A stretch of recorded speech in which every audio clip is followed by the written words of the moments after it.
In the name of Allah, the most merciful and the most beneficent. Hello everyone, welcome to Mathematics Basic to Advanced Level. In this lecture, I will solve xˆi+yˆi+zˆk 2011 MCQ, that is curl xi unit vector plus yj unit vector plus zk unit vector is equal to solution. Since curl xi unit vector plus yj unit vector plus zk unit vector is equal to I unit vector, j unit vector, k unit vector.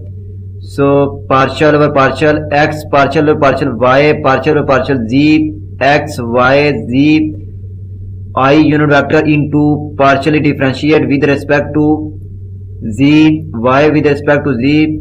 So z is constant, constant derivative is equal to 0 minus partially differentiate z with respect to y is equal to 0. So 0 I unit vector plus similarly 0 j unit vector plus 0 k unit vector is equal to 0 vector. So option B is correct. If you like my lecture, then please subscribe, share, like and press bell icon for latest update on my YouTube channel.